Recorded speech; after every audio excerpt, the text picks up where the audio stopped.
Guys,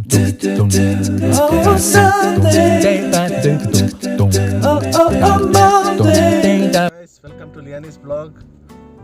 I am Anish and Litti. Today we are at Jurala project, which is in Gadbal. And Litti. Hi everybody, and today we bring to you a new place called Jurala, which is basically a beautiful reservoir. It's a project. It's moreover like a dam, but we have something more that makes it not less important.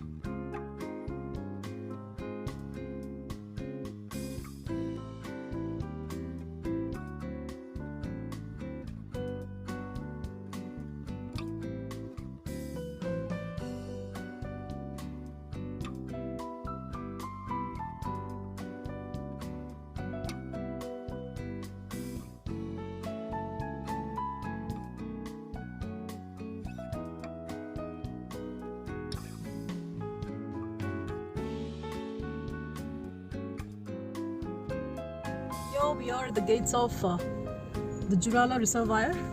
Here to my left, you could see the beautiful project. This looks so majestic, so beautiful, and you have the sun beautifully, radiantly smiling at us there. It's a warm noon, and you have a solar project to my right here. I wouldn't be able to get down from the vehicle and show you the solar project because it's situated deep down over there. Well, this is a gateway to the so-called Jurala project.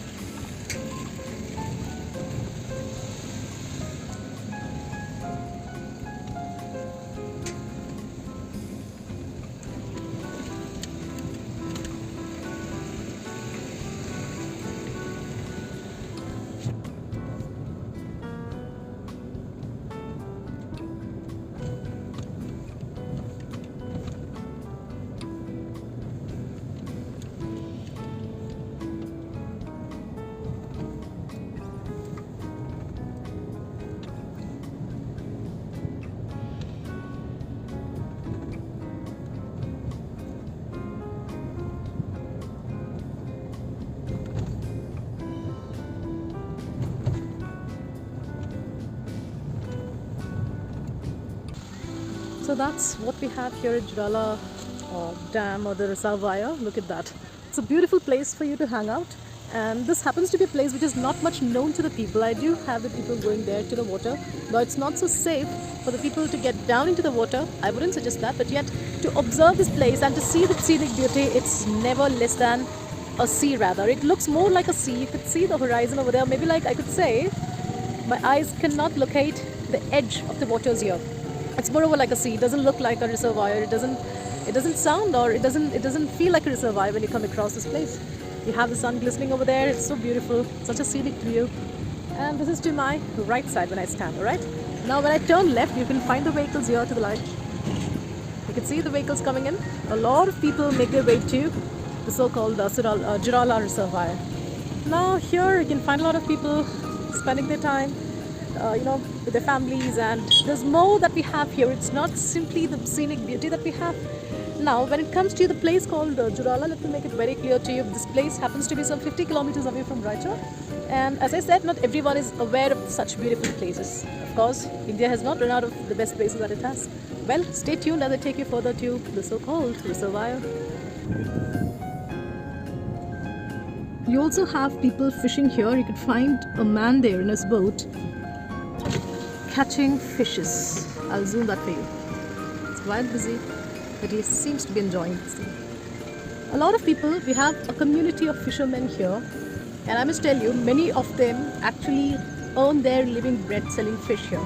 It's not simply selling raw fish, but they also prepare the fishes for people. And as we move further, we get away from the reservoir. We go to the rear end, you could say, a tail, or you could say the extreme end of this reservoir. We do have a lot of people who by the canal sit together and sell a lot of fishes. Stay tuned, I'm taking you right there. Now we have almost reached the rear end of this reservoir. It's actually a side of the entire reservoir, alright? It's not the end, it's to the other side. Now here we have the waters very close to us, and you might be able to see these boxes here. And you know what they are? They're actually used for catching the fishes and at the same time to keep them alive. You have a lot of people, you have a lot of fishermen. These are all from the same community. They all sell fish, and that's how these people earn their livelihood. And I'll take you to something else now.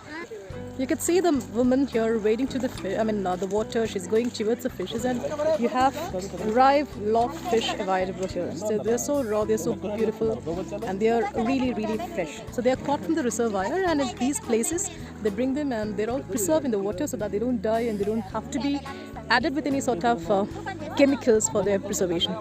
Here they stay alive. They're fed in the same boxes perhaps, and that's how it's preserved. And then from there they show you the fishes. Look at them. Look at them. Look at them. Wow, they're so big.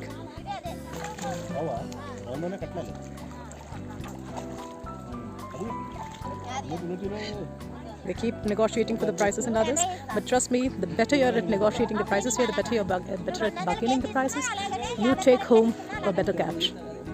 You can find my husband here, who is quite busy bargaining with the lady. And let's see, what are we going to catch home today? She's bringing the fish to us where she's going to weigh that, and according to the weight, we're going to pay her. Right? The fish lashing its tail. Poor thing. It's around 2 kgs. And she's again going back to the waters. Ouch! I'm scared. The fish seems to be quite jumpy, and I don't know. Alright, that's better. Let's see. Alright. So she's gonna weigh that again. She's going for the approximate weight. And well, we have another peculiarity of a country wherein you have stones taking the places of standard weights. Alright. Now we are moving to that particular area here where they are cleaned before they are taken for the frying. I'll have to be a bit careful here. It's a slopey terrain, so my camera may sometimes quiver a bit. You'll have to stay by me. Alright. Well, so this is how the fish gets cleaned for someone else. Here we have a total of 5.5 kgs of fish, and I'll keep you updated as she keeps cleaning it. So these are the tools that are normally used for cleaning them. And there goes the scales. There goes the scales over there. And look at that. It has to be cleaned well. So this little guy here, he's the one who would be cleaning the fish for us. She would be removing the scales while this lady goes and fetches some water for them. You have a canal here that comes directly from the reservoir. It's quite dangerous for the people to go. A lot of people could be found here standing and watching this beauty.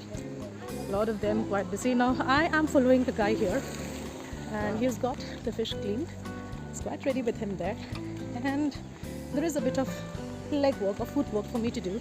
You would be visited, or you would be welcomed by these kind of people as well, the vendors and hawkers right here by the side of the roads, welcoming you with their beautiful little stained teeth wala smiles.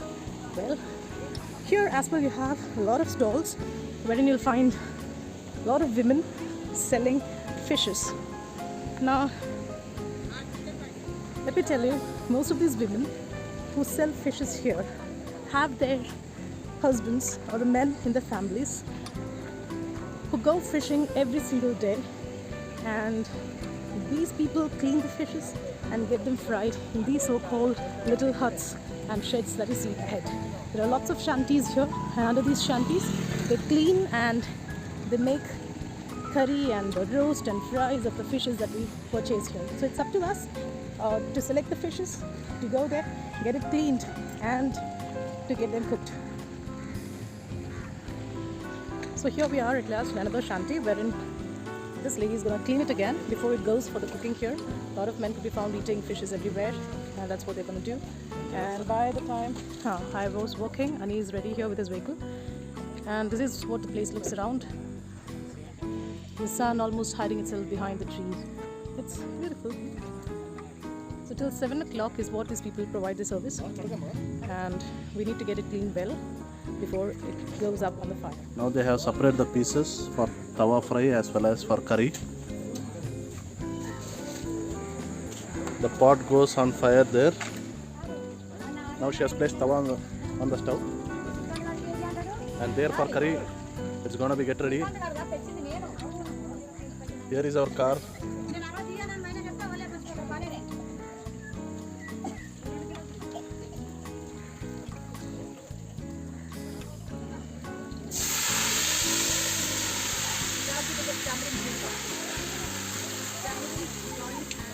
It's a ginger tamarind juice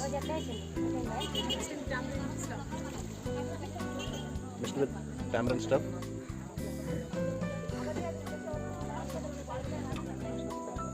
She's adding chili powder. Lot of chili powder. It's so colorful there, right?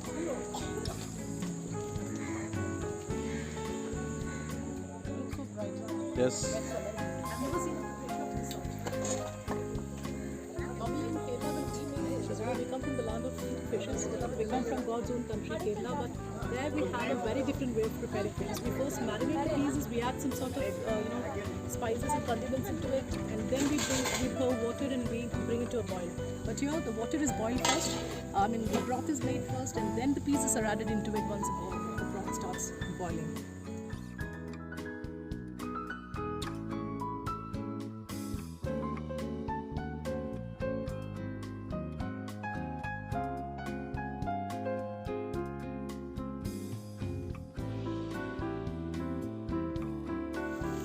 Now it's ready.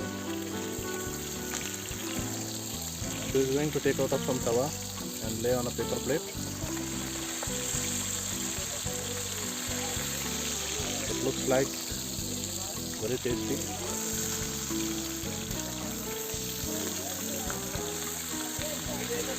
Quite big pieces. It's very difficult for her to handle.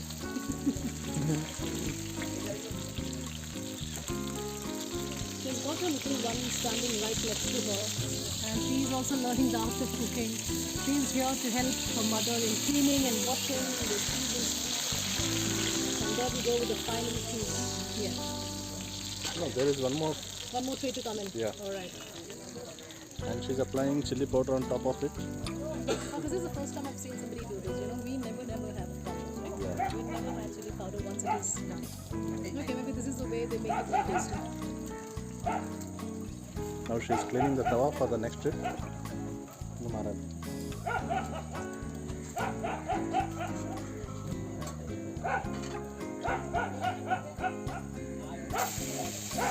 When it comes to handling, these people here are like, to communicate with them is a big Herculean task for me because I'm not well versed with Telugu. Wherein my husband is quite good at it, and he's very good at that chappa chappa thing, whatever he keeps saying. All I do is stand and smile because I don't understand anything of it. Right? Well, that's the reason I handed it over to him today. Now he'll be covering the rest for you. And the gravy is ready.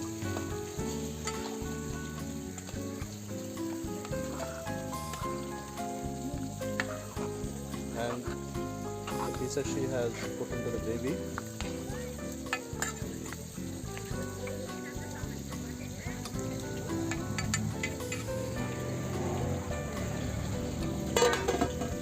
It may take another 5-10 minutes.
How does it feel? How does it taste tasty. rather? It's really tasty? It's really tasty. Or is it too spicy as what the color looks like? It's not so spicy. It's tasty and juicy.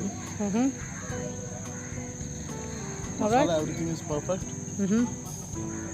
So what do you prefer, the one that we cook at home or the one that we have got it right here? Which one do you opt for? Both taste good. Now that's taking the safest side as possible, because he has to come home, so he has no other option. So he has to hold on both the ends. All right. Curry.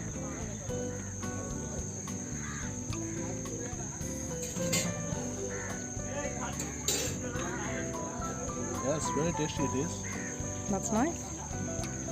And they prepared the curry just in 15 minutes. They're quite Hardly quick 15 because that's because the frame what these people are using is quite big. It's quite different from what we use at home, and they also have the other things, like the tamarind and everything is already pureed with spices and condiments, and they've got it saved. All right, while Ani keeps devouring his favorite delicacies, I'll keep you updated.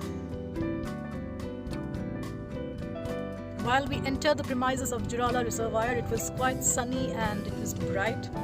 Now, as we bid bye to Jurala, we have the street lights all switched on and the sun is nowhere to be seen. Maybe he has gone to take a nap. And we here sign off with a promise of you people subscribing, liking and sharing the channel as much as possible. Stay tuned for the next video.